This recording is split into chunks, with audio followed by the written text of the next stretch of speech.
There was this egg thing where you line up like 7 or 8 guys side by side. They lay on their backs with their eyes closed, and whoever is like the alpha in the room, they crack an egg into that person's mouth, and then they pass the egg mouth to mouth until they get to the end of the line, and then the last person has to swallow the egg. So they're all just making out, passing this raw egg from one another. Mm-hmm. And they're naked? Did you say that? It didn't say if they were naked. Okay, I just feel like they but probably they could are. be. That is so up. It's up. So up. It is just so damn up. That's up. Hey everybody, welcome back to the podcast. This is That's So Fucked Up, a podcast about cults, murder, and other generally fucked up stuff. We are your hosts. I'm Ashley Richards. And I'm Michelle Mosier. I think that we should keep the announcements shorts. Keep them about shorts. Yeah. It's summer out there. You guys, It's you hot. don't want your legs too hot. We recommend shorts right now. It's great shorts weather. So, that's the weather report. What the fuck am I doing? Just, why don't you tell your story? I would love to. Yeah. Do we want to talk about the rating, reviewing, subscribing? Please do it. Do that. It would help. Do that. Please. We love it. We'd appreciate it. I would really appreciate it because if you like this new vibe we have going on, it would make my heart happy to know that, and it would bring me joy every day.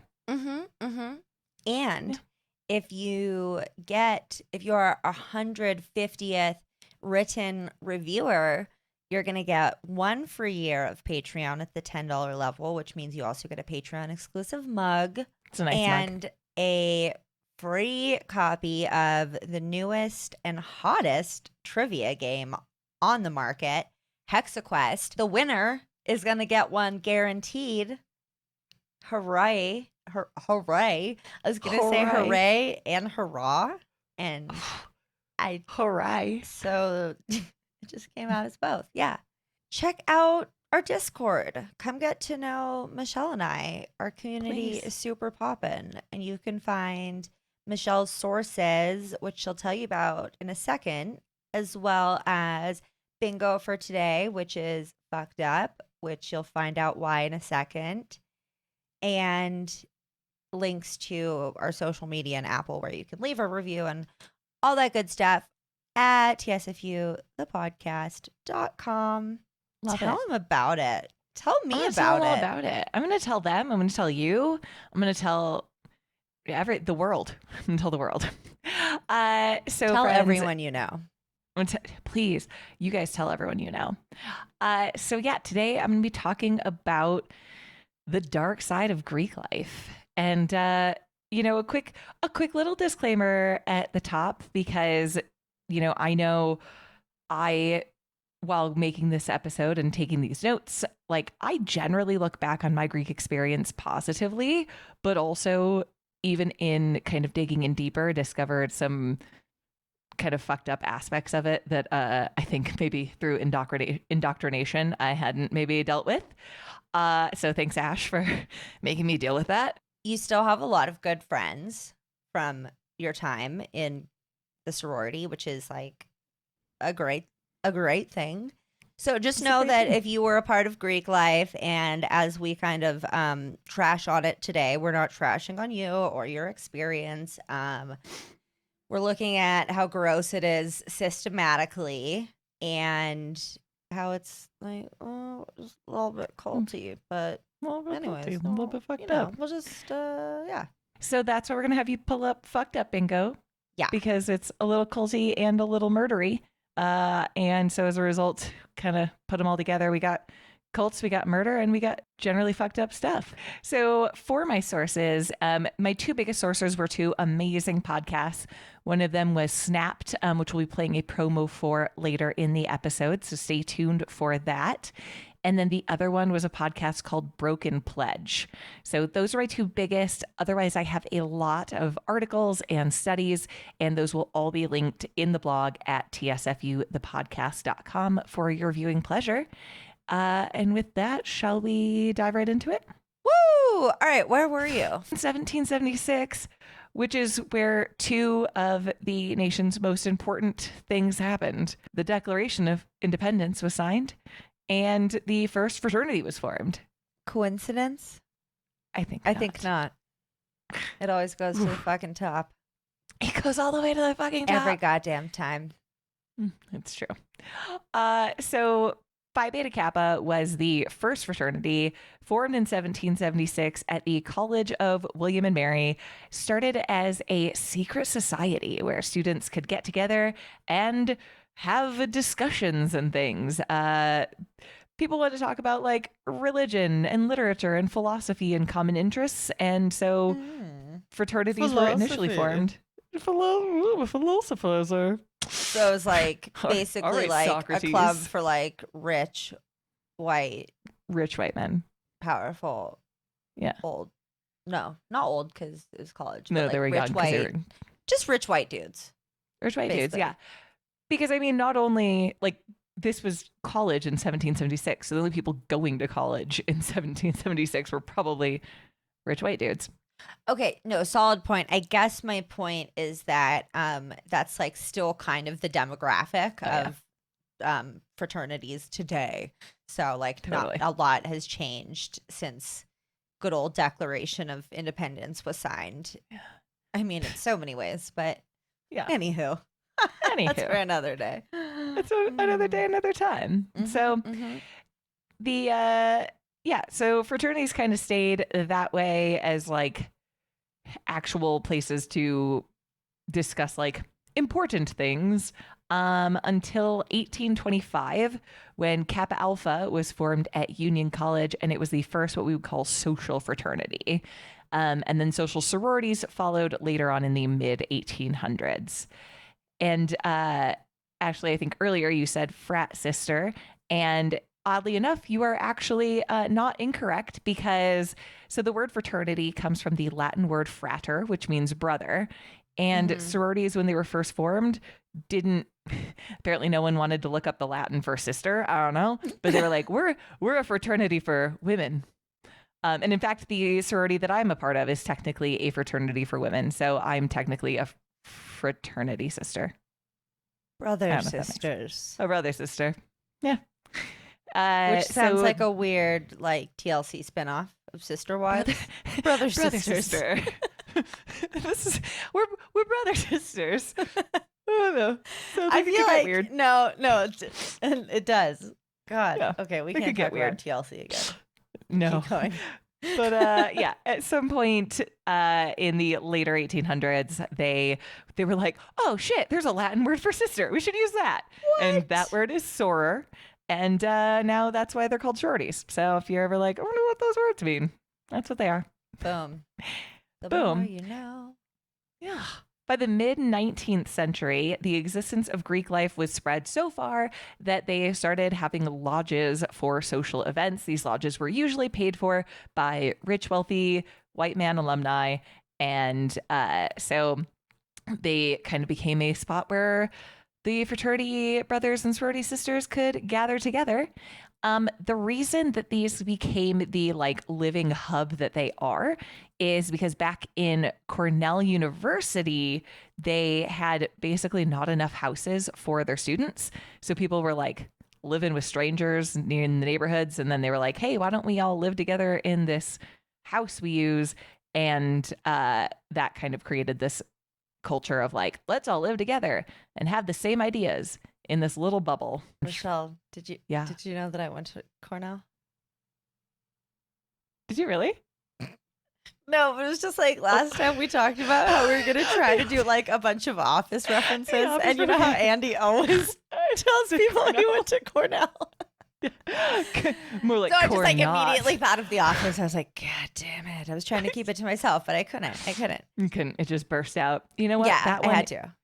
Yeah, I get it. Well, So in that Cornell, one's- they were like living in their little Yeah. frat brother sister Frat houses. community bubble. Mhm. Mhm. Yeah, because there wasn't enough housing, and boom. And yeah, fun fact: U.S. fraternities collectively own roughly $3 billion in real estate across 800 different colleges right now. There you go. Put that one in your It's hat a and- money machine. It's a money machine. I will put that yeah. in my hat. Put that in your hat and read it with your special rock. If you didn't listen to episode 101, I will. Well, you missed that. You missed that inside joke. Oh, you should go back. What are You should go back and listen. It was a good one. Yeah. So Greek life today is spread out, over 800 universities across the U.S. and Canada. These organizations are part of the National Wait, just U.S. and Canada? Just U.S. and Canada, or at least the fraternal system as we know it. I don't know if Europe has any, but like Interesting. the fraternity Okay. system that we think of is U.S. Right. and Canada. Like I don't know. yes UK means listeners. no means anal fraternity system that we think of. Those ones. That That was an one. actual sign It was hung a up sign. on It a was real. sheet. That was a real thing. Real talk. Hashtag. Real chant. Well, I'll get to it. Okay. So there, the National Interfraternity Conference, the NIC, represents 66 men's groups, and the National Panhellenic Conference, NPC, represents 26 women's groups. So a lot more frats and sororities, apparently. So Surprised. yeah, so we start getting into some of the constructs of the culture of Greek life that make it a little fucked up. And we start with the classism. So as a lot of you know, you do have to pay dues to be a part of Greek life. Those vary based on the sorority, the fraternity, the university, the housing situation. But these places are apparently just like machines for making powerful leaders. According to statistics from the New Jersey Institute of Technology, 76% of U.S. senators and congressmen are former members of Greek life, and 85% of Fortune 500 CEOs are former members of Greek life. So That super doesn't surprise me because when No. we get sent into some of the like sexual assault stats of fraternities and just like, I don't know, the kind of person that I think that you have to be like, I want to torture these people for like 6 months or however long. Like, I'm willing to get tortured for like 6 months or however long so that I can do it to people for the rest of the time that I'm here. Like, what the fuck? Like, Yeah. that's like weird. Like, It's- because you know that's some people's mentality. Well, I mean, yeah, like a lot of people are just like, fucking yeah, I can't wait to like torture the Rushies or whatever. the new pledges. Yeah. Yeah. Definitely. There's also a very like appearance based like segregation or like appearance based like preference in the system. So thinking about Rush, for example, basically like it's 3 nights of you showing up as a potential new member or a Rushie to these houses, and like the girls are you get I think 15 minutes maybe of actual talk time to represent yourself and have people decide if they want you in their sorority. And then they vote on you and you rank the sororities, and then you get matched if they liked you and if you liked them. And a lot of that tends to come down to a very appearance based, because how much do you get to know somebody in 15 minutes? So it tends to create this culture of disparity that favors the conventionally pretty, because the more pretty girls you have in your sorority and the more like cool hot party dudes, like if that's the culture that you're trying to create in your organization, then that is what you're going to be looking for. And Like, I thought it was go ahead. really interesting that how Lucy said in her podcast, Snapped, like what made something a top tier sorority was basically if like the coolest top tier frat like wanted to fuck that sorority. Yeah. So like that's what makes a sorority top tier, not because like they do the most what is it called? Philanthropy. Yeah. Or that or because they throw the sickest parties, right? Because it's the frats that throw the parties. It's like what makes you top tier means that you're hot enough to be in the sorority that like the frat dudes want to fuck. Yeah. And I'm glad you called the party thing out too, because I don't think a lot of people know that sorority houses actually can't have parties. I don't know what it is about I don't know if it's just like in the charter or what. So that's kind of why like a lot of fraternities and sororities kind of flock together, because you can't have alcohol on a like charter house property. So there's another little fun nugget But to put in your hat. the frats can just have like Oh, yeah, they can do alcohol whatever all they want. day. Yeah. Yeah. Yeah, they can do whatever they want. Yeah, So let's of just course. like point that out there right now, because look, like we're not even trying to sister blame. Like, because the problem here is the fraternities. Because on the behalf of the frats, the sorority sisters or pledges are commodifying and objectifying each other. Yeah. It's super shitty. So like I spent one of my formal recruitment years as what they call a row gamma or recruitment guide. So you basically get a group of girls who are rushing and you take them through the whole rush process. And it sucks when you have a girl who has her heart set on joining Greek life and then she doesn't end up getting asked back to any of the sororities, and you have to deal with it because it's not a fair system. You can have some girls essentially that, it's like, hi, so unfortunately you're not cool or pretty You're not enough cool to enough. be a part of any of our clubs. yeah.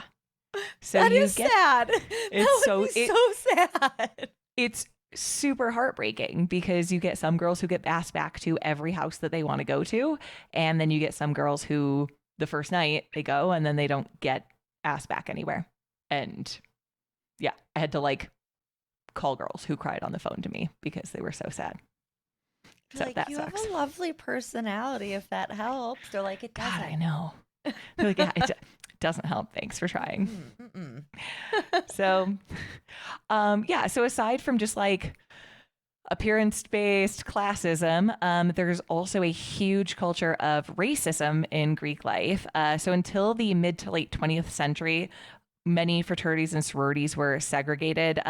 Initially, it was kind of by like actual law of segregation of schools, but then when schools became desegregated, a lot of Greek letter societies still wanted to keep the look of like white male Christian students, and so it became kind of a part of the organization culture as a whole. So it's like they basically started including racially exclusionary policies into their constitutions, and that became their just straight up like in the rule books, like just people like of color, no, need not apply.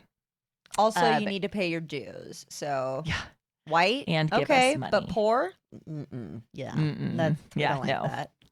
Yeah. Ew. So ew, you're poor. It's gross. Ew. This did lead to Black students making their own space and groups. And so that led to the 9 historically Black Greek letter organizations, or BGLOs, that make up the National Pan-Hellenic Council.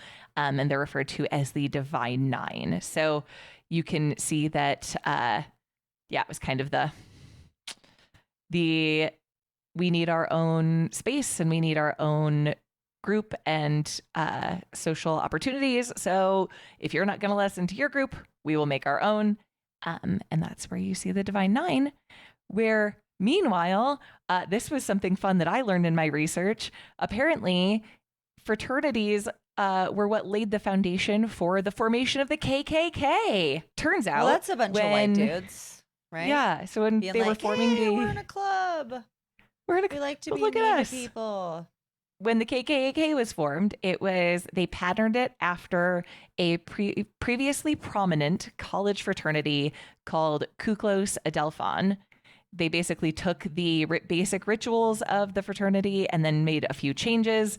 They took the first part of the name, Kuklos, which is Greek for circle or band, and they altered it slightly to Ku Klux. And then they added clan for alliterative appeal. KKK. KKK. You know, it just rolls off the tongue, kind of, you know. So. Yeah. So thus the Ku Klux Klan was born. Nice. Gross. Well, that's a real Band of Brothers, huh? Yeah, I wish it got like lighter and more fun from here, but that was like the first stepping stone down a tunnel of ick that I'm going to take you down. Yeah. Do you want to take the sexual assault boat into the tunnel of ick? Yeah. Yeah. Let's go there. Let's go there. So I included some dates on these studies because I want to make sure it's super transparent. One of the studies that you'll see all over the place is that fraternity men are 3 times more likely to commit rape than other men on college campuses. So that is a study. I know, right? That is a study that'll be linked on the blog. It was published in 2007. I am not a scientist, so I don't know how long studies are good for, but I wanted to be super clear about like where that came from. That's changed over the last 13 years. I haven't been keeping like a close watch on. Actually, that was Greek 15 life years ago. I don't like math isn't my thing. Why don't you? I know what date it fuck is. off about that, but like, okay, Yeah. rude. Yeah. Calling me Rude. Sorry, I didn't mean to be rude. God. You're like, a different number. Nerd alert! Nerd alert! That's me. I was nerd alerting myself. Okay. Okay. So, it was the 3rd study showing that fraternity men are 3 times more likely to rape. So there's that. That is also 3. Does that? No. No, it's not a multiplication factor. No, never mind. It's I was going to say a number. Just ignore me. Keep going. Keep rolling. Carry on, my wayward son. Yes. My wayward daughter. Yeah. Yeah. Yeah. Also, I didn't realize this until I was doing this research that apparently research suggests that approximately 1 in 4 women experience attempted or completed sexual assault during their time at college. Though actually, honestly, that tracks. And honestly, I'm actually surprised it's only 1 in 4 because college. So you're already like you already have a 25% chance of like getting raped or somebody trying to rape you if you go to college. And then that triples if you enter a sorority. Well, not exactly, but if so facto, if you're in a sorority, mostly hanging out with frat bros, like, you know. I actually have a number on that thing. Nice. So 1 in 4 women, just by virtue of being at college, will experience attempted or completed sexual assault. And sorority women were almost 1.5 times more likely to experience sexual assault, with exposure to unwanted sexual contact, i.e. non-penetrative assault, making up part of that as well. So that includes like rape, but also just like, I don't know, a non-penetrative assault. It's gross. It's all gross. Just sexual harassment and like, you know, touch that was not with consent stuff. Yep. Yeah. Men, and also interesting though, men and women in Greek life experience more sexual harassment than non-members. You know what though? Would you possibly think that it's the men sexually harassing the other men during hazing? I mean, they do a lot of. It makes sense. Like, you know, I guess like homo or somewhat homoerotic, like hazing rituals, like one called the elephant that one group does. Okay. Yeah. So I just wonder if that's who's doing it. If it's the men doing it to everybody. It didn't. I'm not saying I'm not saying women can't rape men, but of course they can. Yeah. Yeah, of course they can. But of course they can. I'm just saying, like, I would not be surprised if some of that sexual harassment or assault that fraternity brothers reported was by other fraternity brothers. Yeah. And like weird fucked up hazing rituals or something. It very well could be. So, yeah, in fact, it says fraternity men were more than 3 times more likely to report non-consensual sexual contact than non-fraternity men. So, just a good note that victimization comes in different gender and sexual orientation representation, that forced sexual contact is never okay, no matter who you are. Binge drinking, well, while also prevalent in college, apparently male fraternity members had who lived in fraternity houses during college had the highest levels of binge drinking and marijuana use relative to non-members and non-students in young adulthood, and that actually continued into adulthood. At age 35, 45% of fraternity members who had lived in-house reported alcohol use disorder, also known as alcoholism. Oh, wow. Yeah, I mean, because heavy drinking is such a big part of Greek life and such a leading cause of death in Greek life, which I know you'll get into. I know there's so much stuff to get into. There's so much, though. There's so much. There's also, and we talked about this a little bit earlier, the kind of commodifying and sexualizing women as a part of Greek culture. So, for example, some of the super fun nicknames for the sorority houses that, like, I'm ashamed to say not only did the fraternity brothers call these houses this, but also, like, the sorority sisters called the other houses this. So it makes me feel kind of icky that I participated in some of this, like, gross name calling. But Delta Zetas we called Easy DCs, Easy Deezies. Alpha Phi was all for free. Chi Omega was Chi Homega. That one was not incredibly inventive. A Chi O was A Chi Ho. And then, fun fact, so at least on our campus, there were 2 sororities that were deemed to have the quote unquote fat girls, which, like, makes me upset because my friends were beautiful humans, but, like, men are gross sometimes, a lot of the time. So you were in the quote fat girl sorority, right? I've seen pictures of you in college. You weren't fat. No, like, we were not. You just weren't, like, anorexic thin.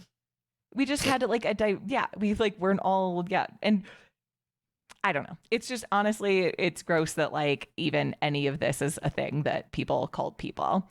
But AO Pi they called Eta Pi, and Pi Beta Phi they that was called you were an Eta Pi? That was not us. That was the other one. Oh, and then mine was Pi Beta Phi, which they called Pi Burger Fry. So that is gross. all fucking delicious. Okay, everything listed there. So 10 out of 10. Fuck I would them. eat burgers, fries, and pies any day of the week. Yeah, and feel no shame about it right now. Yeah. And then I was trying to think of if any fraternities had any nicknames, and the only one that I could remember or, like, come up with in my brain was Lambda Chi Alpha, which they called Ramda Guy Alpha. So also homophobia. Cool. So the sororities all get nice derogatory nicknames, but the frats just get to make the nicknames. Yeah, I couldn't think of any others other than that one for a fraternity. Also, a lot of sororities participated in what they called serenades, which is basically where you take your group of new members, so all your little pledges, and you'd basically take popular songs and rewrite the words to be sexual and talk about all the things that you would do to the frat guys, and you'd make up sexy dances, and then they paraded you around to the different frat houses and you performed the serenades for their houses, especially their pledges. And that was, like, a thing that you did. Did you do that? We did not. No shame. I'm just, like, curious. Well, because that's hazing, right? And your sorority was not allowed to haze. We were super strict about hazing, but it definitely happened on our campus. And hazing is very common in a lot of sororities. Yeah. Yeah, and there are a lot of sororities trying to crack down on it. So like if you're listening and you're like, well, we couldn't do that because we didn't haze, like I get it. A lot of sororities were very strict about hazing, and also a lot of them weren't. And so I know for a fact that I have seen sororities that have done serenades at our campus. So right. And Serenades. the podcast that Michelle mentioned at the top, Snapped by Lucy Taylor. Amazing. We're actually going to be interviewing Lucy at some point coming up here. And she shares about her experience in a sorority and when she got admitted as a member, basically they were told, or I guess probably when she was a pledge too. I don't know. But they were told that when they went to the frat parties, they were, quote, expected to show the guys a good time, which meant be slutty, but not too slutty. Yeah. So, like, I fuck them, slutty. but, like, maybe don't be a whore about it. We love a double standard.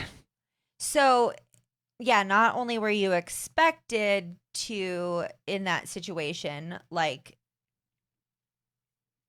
sexually please these fucking gross frat dudes, but you were also like told not to be a fucking slut about it.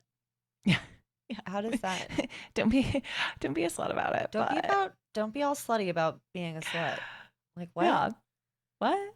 It's a very fine, like you're fucked if you do, fucked if you don't kind of line to balance, it seems.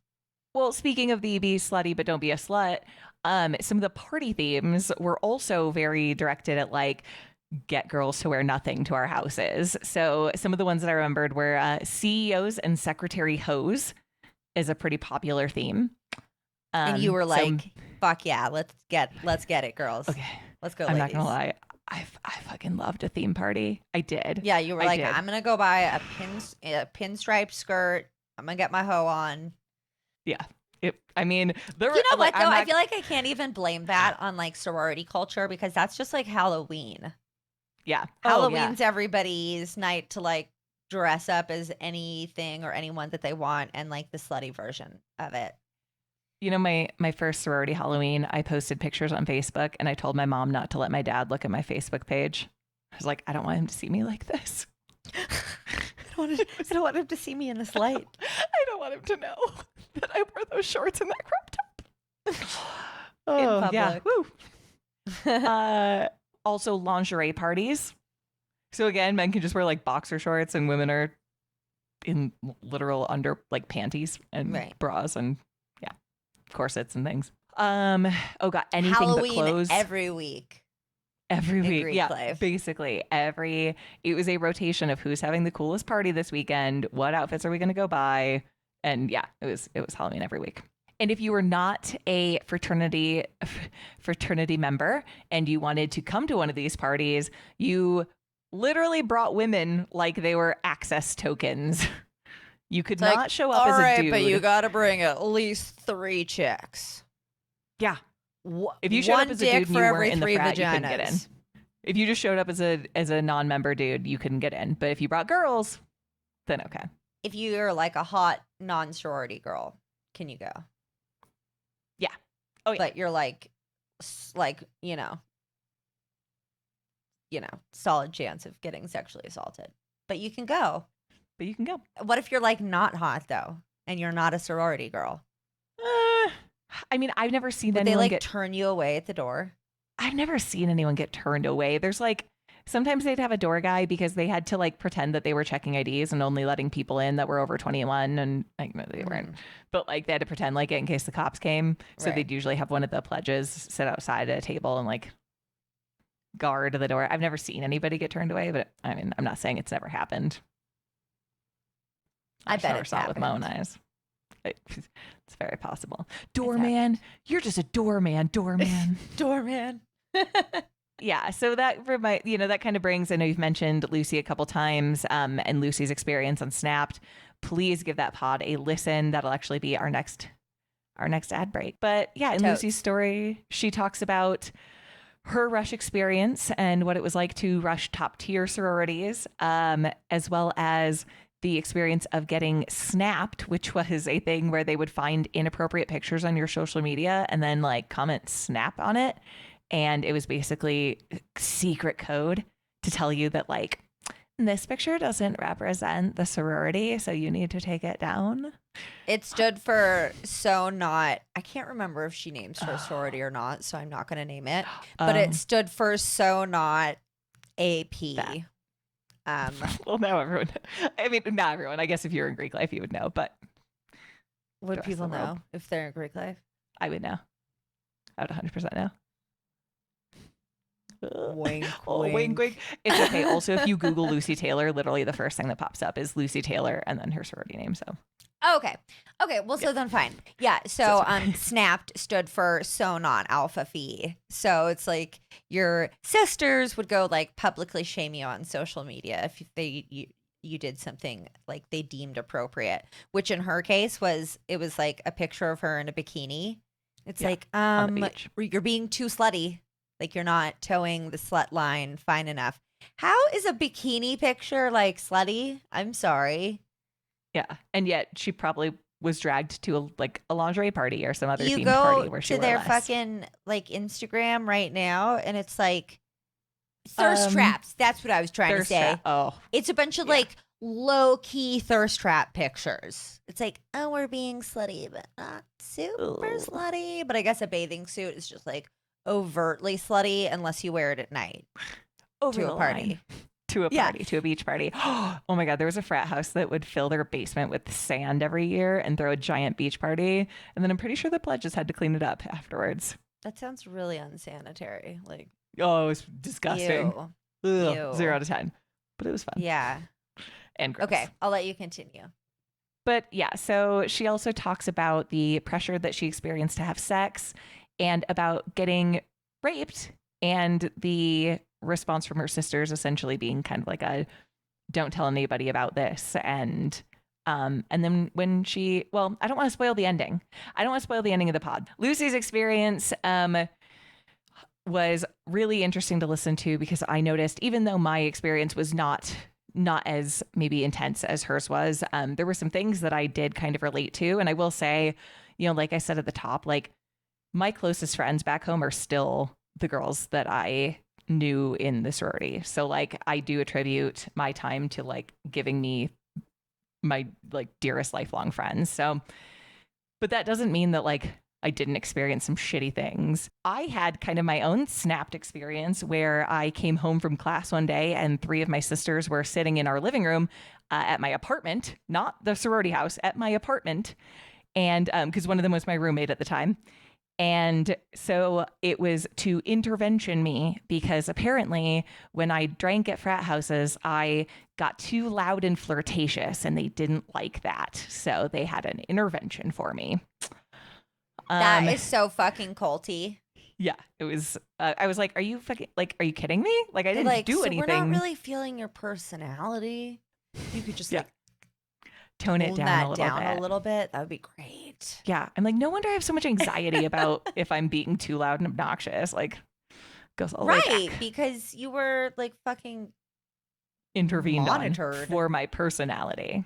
Right. And then you're all like having to be self-conscious about like, oh, am I being loud? Am I being too much? Am I being flirtatious? Fuck. Yeah. And like all of a sudden all this self-doubt. Yeah. That's bullshit. It was not a supportive sister atmosphere in that moment. And eventually I chose to leave because a sister and I got into what started as a small fight with a fight over a boy, and turned into her basically rallying as many of our sisters against me as she possibly could. It became this very toxic, divided atmosphere. And so I ended up, at that point, I'd been in the sorority long enough that I could go what we call undergraduate alum. So I was going into my 5th year of college, my victory lap, if you will. And I was eligible to become an alumna, even though I was still in college. So I opted for that because, it was basically like a team Michelle versus team this other girl. And I didn't want to deal with that shit. I was too old at that point to handle the girl drama. You ready to talk about hazing? Okay, wait. So, Oh, yeah. yeah, you got like essentially kicked out of your sorority because like a bunch of the Because of bitches a boy. ganged up on you. Yeah. It was like, I don't know. I had my friends, she had her friends, and it honestly it became such an anxiety inducing atmosphere for me that I was like, this is stupid. I'm over it. Like, I don't And need to. and is either of you with that guy today? No. No, he's married so. and has 2 or 3 kids, I think. With I don't wanna another say his name in sorority case- sister? That'd be wild. Is it with a No. sorority sister? Okay. No, it's not. It's funny though. I don't want to say his name because we And, still like, follow each is other on this Gossip socials, and Girl? so I'm like, if he did listen to this, it would be hilarious if he was like, that was me. Yeah. I broke that house up. Yeah. Hey, he got me out of the cult, whether he realized it or not. Yes. Which, Oh, fucking, if you guys have listened to the first couple episodes, then we've probably mentioned that Michelle's been in 2 cults, this one, and then, what was it, the other one? Pentecostal Christian cult. Yeah. And then she just fucking like drops a bomb on me today that she was also like a Mary Kay rep in college. I'm like, dude, how did you just like casually leave out the 3rd cult? Like, Oh, I just must have one of those faces, the cult face. I They're got a just face like- for cults, actually. they're just like, that bitch looks like a sucker. Get her. Get her. She'll definitely do this. She'll definitely give us her money. She'll definitely buy the whole startup makeup kit. Yeah, be your own boss. Full-time money for part-time hours. Hashtag but this girl is not a Mary boss. Kay episode. Was it hashtag girl boss for like a month or 6 months? I don't know. All right, let's talk about hazing because it's awful, and Yeah. we It's should just get right into it. kind of like, well, it's all the worst, but it's kind of the worst. It's a lot the worst. So pretty much what happened was, fraternities and sororities had these traditions that were based on philosophy and Jewish and Christian scriptures and military codes of honor. They kind of just like picked and chose like a bunch of different things, and they were like, The fuck? let's take a little bit of this, Jewish and a little bit of and that. Christian scripture. Yeah. Military code. Mm-hmm. Philosophy. A little bit of Plato, Little bit of- Nietzsche. That's You can do I with this. think Or you can do with that. that's like You can go with this, or you can go with that. you can go with Plato or you can go with Nietzsche. I don't know any other philosophers' names. Socrates. That's all I got for you. People stopped like giving a shit about the traditions themselves and like where they came from. And so a lot of people think that's how hazing started. And they're like, all right, you're not going to be bound into brotherhood because of these traditions. Then we're going to bind you with like putting you through horrible shit. We're just gonna torture you instead. Yeah. So it started with like menial chores and errands, like, go buy me cigarettes, clean the house. And then it turned into punishment if those things weren't done. And then it escalates. I don't know if that's in fucked up bingo, but escalation. Ooh, I should To check. Stunts, jokes, and psychological and physical discomfort. And eventually became seen as a rite of passage. The classic, I had to do it, so you should too. And it was propagated as like, this is how we build brotherhood. Mutual can I add- torture. Mutual torture. So fun little fact that I kind of tagged in here. So you know that blood is thicker than water saying, and how people always think it means that like family over everything. Yeah. So the actual whole saying is the blood of the battlefield is thicker than the water of the womb, and it actually originally meant the exact opposite. It meant that like people who go through shit together have a tighter bond than family. Fun fact. I actually believe that. But I mean, it's yeah. like worded really Ew. gross, and I don't like the way that it is. they're using the concept. So The water of the womb. Ew. the water of the womb. So hazing doesn't just exist in Greek life. There is at least one U.S. school, club, or organization hazing death. There's been one every year from 1959 to 2021. And there will probably be one this year. There just hadn't been one in the first semester of 2022. So That stay we tuned. know of. that we know. Yeah, that was reported. I mean, Yeah. think of how many of those really rich, prestigious universities will pay to get that shit covered up.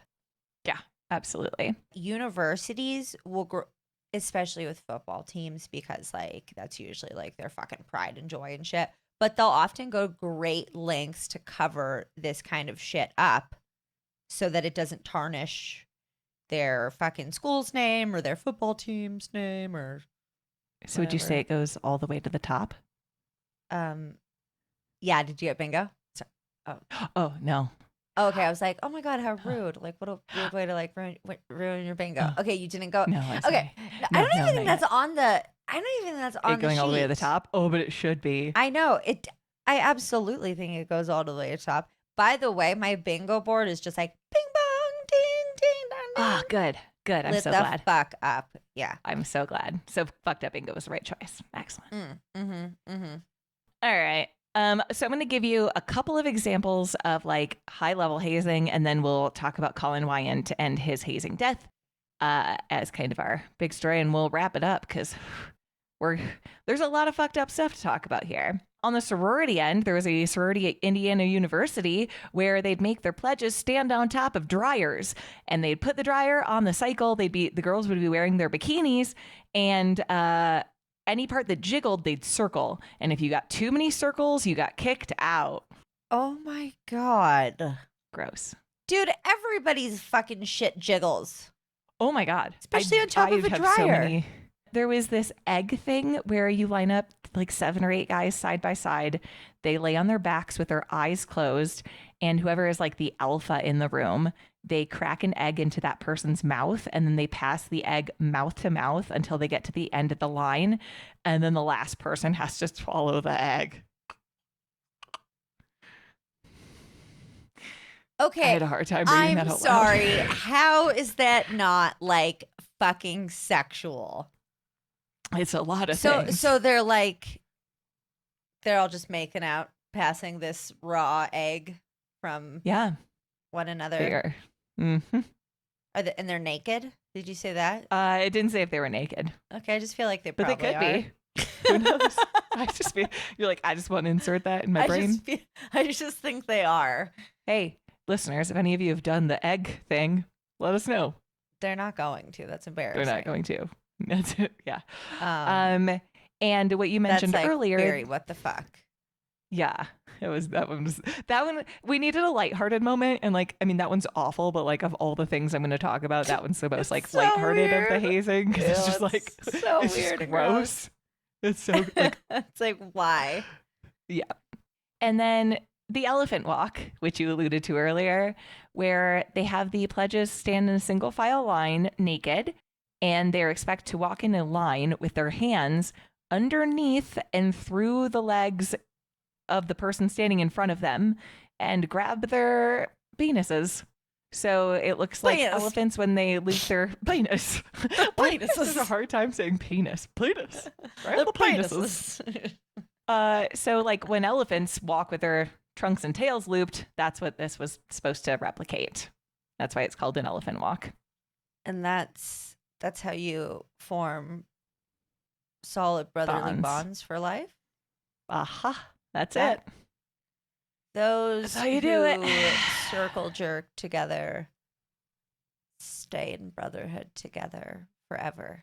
I couldn't substantiate this anywhere on the internet, but they rumored that to get initiated in Chi Omega, you had to like lay in a coffin for like a certain amount of time with an owl, like a taxidermied owl, and then you were supposed to like emerge reborn and as a sorority sister. I just feel like they probably use like isolation and all these other weird kind of like psychological torture tactics probably in a lot of the. I saw one about like people being forced to walk around alone in like pitch black rooms for a while. Yeah, just like they're just like psychologically fucking with people, sexually fucking with people, like it's like breaking you down so that you which is what the military does. So it doesn't, the military, like, I could never be in the military because if somebody was like yelling this far from my face, I would just like instantly start sobbing. But yeah, their whole thing is like to like break you down and then like build you back up into like the man they want you to be. And so that doesn't surprise me. Yeah, it was bad. So some quick touches on deaths before we end in our final story. All right. So at Penn State University, there was a pledge of a fraternity who died after falling down the stairs of his fraternity house. The brothers, quote unquote, left him to recuperate and then discovered him dead the next morning. They're like, sleep it off. He's just got to sleep it off. He's got to sleep it off. He'll be fine. Yeah, they're on trial for manslaughter and aggravated assault. So thank God. Aggravated assault because they forced him to drink so much? Probably. I don't know. Okay, It was a short paragraph. In Dartmouth, there was a girl who she was pledging a sorority. They put her in a car, drove her for 15 minutes while making her chug alcohol and take shots. And then they dumped her in the woods. She woke up in the ICU with bruises, cuts, 2 broken teeth. She was intubated and restrained, and her blood alcohol content was a 0.399. 0.4 is when you go into a coma and probably die. Wait, this was sorority hazing? Sorority hazing. She has no idea what happened that night. She has no memory because obviously she had like 0.399 blood alcohol content. Were gone. 2 of her teeth were broken. And she didn't call it hazing because she was pressured not to refer to it as hazing because her sisters didn't want the chapter to get shut down. And she still wanted to join the sorority. And I'm sure she did because gotta keep her mouth shut. God, I fucking hope so at that point. And then this one broke my heart. I mean, they all broke, like all of this broke my heart, but this one, like, I have such a trigger warning for suicide. Skip ahead like a minute if that is a trigger for you. There was a student at Alfred University who committed suicide after he was beaten for revealing hazing traditions. His name was Ben Klein. So he turned his chapter in for what he considered hazing, and he was later found dead in a creek near the fraternity house. They beat him to death? No, they didn't. They beat him for turning in the frat, and that he committed suicide. Oh, probably because they kept fucking... They were probably like bullying him too. Absolutely. And it says rather than search for him with rescuers because he was missing, the fraternity members just drank on their porch. So this person who was supposed to be their brother. So yeah, that one was hard for me to read. Okay. Yeah.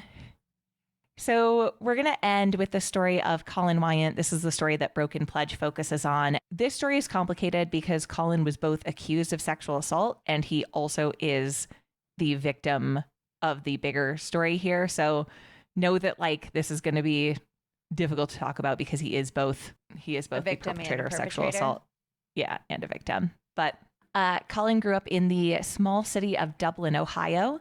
His parents were both involved in Greek life at Ohio University. And so he had kind of grown up like idolizing and dreaming of eventually going to OU and joining Greek life. And in fall of 2018, he decided to pledge Sigma Pi. And there's a text to his ex-girlfriend where he said, "I'm going to rush the hardest frat. They have the hardest hazing, but I'm going to do it." To give you a little picture of what Sigma Pi was like, they had one of those big sheet banners hanging out of their house during Welcome Week that said, "We can't fist your personality." Winners. Ew. Yeah. Collin was popular with the group. They made him pledge president. But when his parents came to visit him for the first time while he was pledging, they noticed he was tired. He seemed distracted. He was constantly looking at his phone. They were really looking forward to going to the house, meeting his brothers, because remember, they had both been in Greek life, so they had like really fond memories of it. And they said that the brothers weren't very welcoming, that the house wasn't really holding any activities for the parents, even though it was parents' weekend. And they thought this was super weird. Mm-hmm. So like we mentioned earlier, at first the hazing kind of started with doing errands, cigarette runs, cleaning the frat house, cleaning the bars that the brothers worked at. And now, mind you, this is like minor stuff, but also these were things where they'd be doing this stuff until 2, 3 in the morning, and then they'd have to go to their 8 a.m. classes. So these kids were exhausted, which sleep deprivation. Hey, that's pretty culty. That's a culty one. Yeah. Yeah, that's a culty thing. Collin was really excited because he got picked to go on the fraternities trip to Gatlinburg. So this wasn't something that most pledges got to do. And this was where he started telling his friends and family and ex-girlfriend that like things were getting kind of bad. So at one point he had texted his ex-girlfriend that he was still pretty close with her. They exchanged messages quite a bit. And he texted her saying that he was being given cocaine, alcohol, and being beaten with hands and belts. He told her that he was all bruised and cut up. He also and he was told being given cocaine, like they were given making cocaine, him, like they were taking it, yeah, or take it. yeah. I mean, I don't know how like forceful it was versus like, hey, do you want some coke? Sure. But nonetheless, this was not something that he was. It sounds like actively pursuing. It was like, here, take this cocaine. Mm-hmm. So he told his brother that he was scared. He told him that he was being tortured and abused. He actually cried. His And he actual said, brother. Yeah, his actual brother. Yes, sorry. Okay. He has a real brother. He told So- his actual brother that he was being tortured and abused and cried. Yeah. And he cried Oh to my him. gosh. And he told him, I just have to make it to December when I become inactive. Because once you're inactive, then you don't get hazed anymore. Then you can do it to other people. Then you get to haze other people. And at a homecoming party, the fraternity was serving jungle juice, which if you're not familiar is usually just like a mix of boozes, whatever's in the house, and like juice. They just try to make it taste good and get you really drunk. And apparently Sigma Pi was also known for adding Xanax to their jungle juice. Ew. And to make date rape a little bit easier. because mixing alcohol and Xanax is You I'm know not a that's doctor, but why. I don't think It's to that's make good. it's to fucking make rape easier. easier because then the girls pass out. They're just passed out and don't remember anything. Well, And speaking they're like, of passing hey, out, welcome, ladies. Can I get you a glass of jungle juice? Yeah. You fuck asses. So speaking of passing out and not remembering anything, there was a young woman at the party who lived about a mile away, and Collin was nominated by the fraternity to walk her home. She woke up the next morning and couldn't remember. To walk her home. Nominated to walk her home. That sounds very gentlemanly. Yeah. Colin, Yeah. such and such here is looking a little intoxicated. We nominate you to get her home safely. Mm. Yeah, fucking right. I would not be surprised if part of their like hazing ritual wasn't to like fucking rape somebody. That comes from no place of fact. I didn't read that anywhere. It just wouldn't just not a surprise good me look. at all. No, It's not a good look. because he walks her So- home and rapes her, right? He walks her home, and yeah, she wakes up the next morning, doesn't remember the night before. She finds 2 used condoms in her dorm room and her clothes scattered all over. And she had texts from an unknown number, which turned out to be Collin.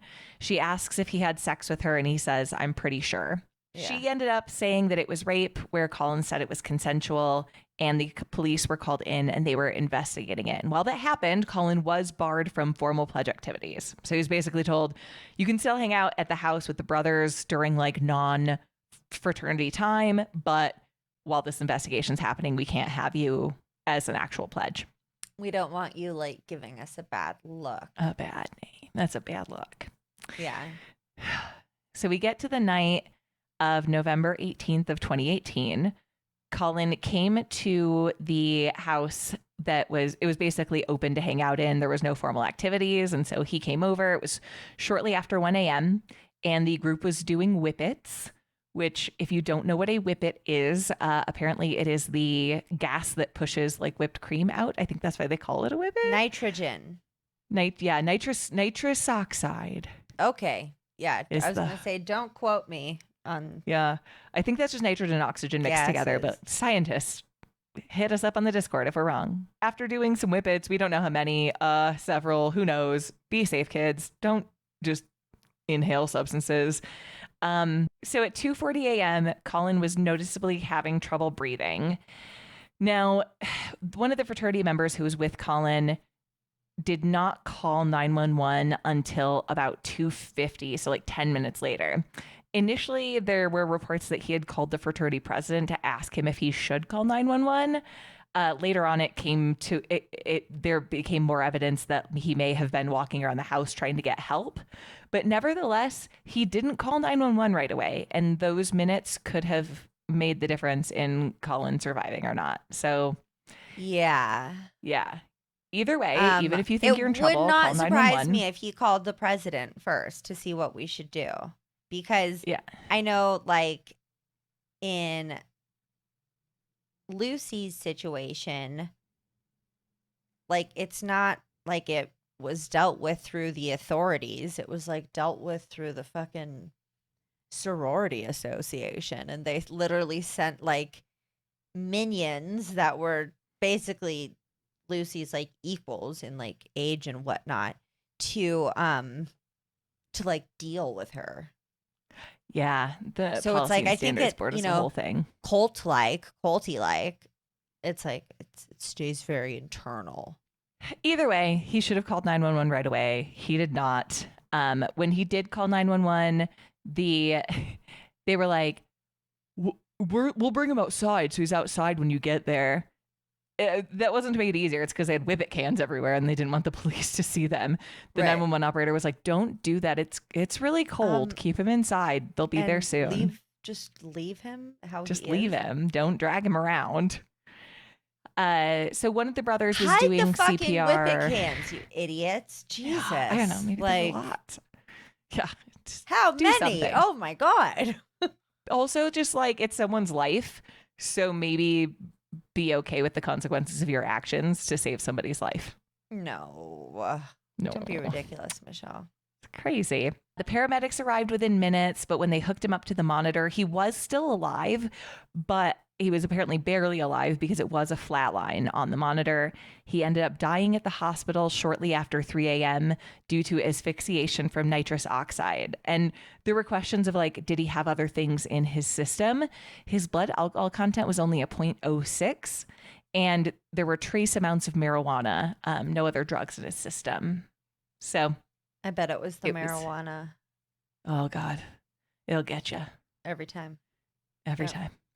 So the cops came to the parents' house in the middle of the night, and listening to that was heartbreaking because the mom basically, she saw the two cops, and at first she thought that they'd left their garage door open, and then she saw the police chaplain in plain clothes, and immediately she just started asking, who is it? Which of my children is it? Because she knew that one of her children must be dead, and that's why they were there. Yeah, that's got to be the worst fucking thing. Yeah. In the world. So I can't even imagine. After the death, a group of the men gathered together at an upperclassman's house, and you know, a lot of them were very sad. They were consoling each other, crying. Again, Collin was generally popular among the fraternity, but very shortly after the investigation began, even if you're popular, you get literally tortured and abused to death. Yeah, absolutely. So yeah, this is the popular guy, and this happened. And even with that, after the investigation started, the narrative that Sigma Pi was perpetuating about Collin's death started to change. So December 6th, the investigation began, and the narrative that Sigma Pi was spreading was that Collin was a rapist on multiple drugs who would never have even been invited to return to Sigma Pi. And even if he was invited, he would have had to start rushing all over again. So they went from, don't do any formal activities while they're investigating our brother to is like dead. Yeah, that dude was a fucking rapist. Apparently after this happened, they also gathered everybody together for like an emergency meeting to hurry up and initiate all of the pledges so that they could kind of hold them accountable to not telling their secrets. But in the interviews that police had with the pledges during the investigation, they revealed that in their time as pledges, they were screamed at, like that face-to-face drill sergeant style screaming. Yeah. Yep. They were forced to exercise to exhaustion.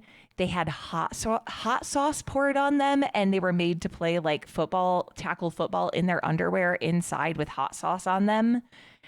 And one of the pledges had actually slipped he'd actually slipped and hit his head during this football game and needed 8 staples in his head.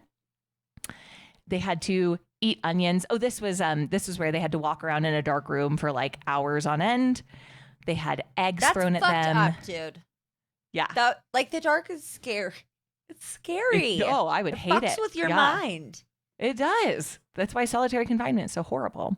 So on trial, these frat members were very combative and agitated, and they basically tried to disassociate Collin from the fraternity. But the police had asked for a list of all fraternity members. And rather than leaving Collin off of that list, they listed him as pledged deceased. And so because of that, they were able to, that was kind of the nail in the coffin for tying Collin to the fraternity and being able to like punish the fraternity as a whole. So essentially, the men who were involved, Sigma Pi itself as the fraternity was found in violation of 10 out of the 11 rules for student conduct, and they were permanently expelled from campus. And that also led to an overall investigation from Ohio University into all of their Greek life. And they ended up permanently removing, I think, 6 of their frat houses. And less than 24 hours after Sigma Pi got kicked off of campus, a Sigma Pi pledge at University of Buffalo died. His name was Sebastian Serafin Bazan, and he was being hazed and had trouble breathing, so he was being forced to exercise to exhaustion. He went into cardiac arrest. Members carried him out of the house because they thought, quote unquote, fresh air might help, and all of them fled except one until paramedics arrived. Yeah, and then I mean, a lot of the deaths have to do with pledges just getting forced to drink so much fucking alcohol that they literally just die of alcohol poisoning. That's just like a tale as old as time. And I do want to note that, you know, like Michelle said, it's a little bit of a tricky story because of the fact that he was a perpetrator and a victim. But I think something to note is that, you know, Michelle and I have been talking about this a lot over the past couple weeks. And Michelle, you told me that it's kind of like a chicken or the egg thing. Like, it's like, are men who are attracted to fraternities like the men who are 3 times more likely to rape?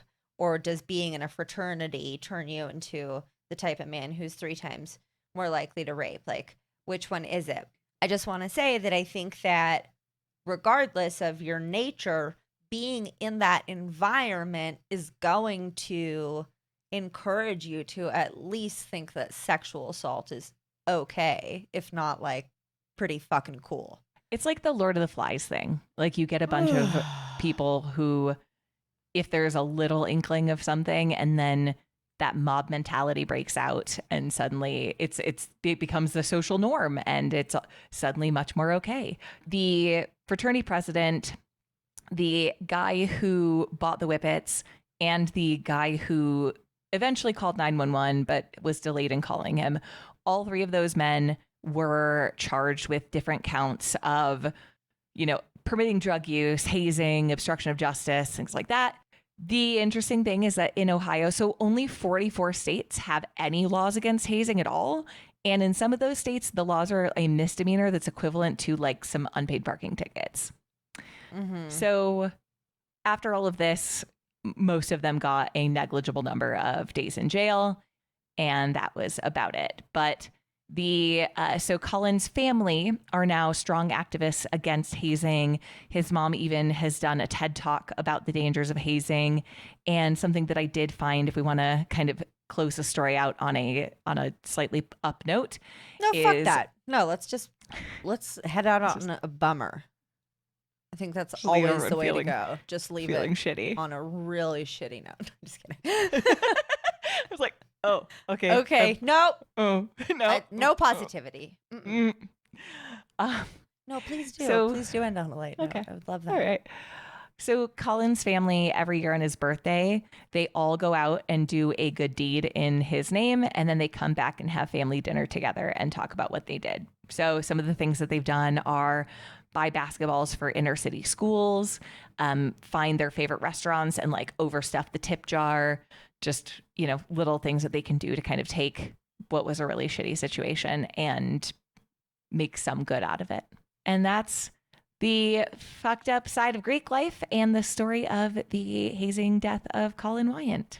Yeah, that was Woof, just like indeed. it was a lot. There were ups, there were downs. So we there's laughed. a lot to unpack, a lot to digest, you know? Yeah. If you We will. laughed, we cried, we threw up in our mouths a little bit. Did you cry? Well, no, but I feel like you almost cried.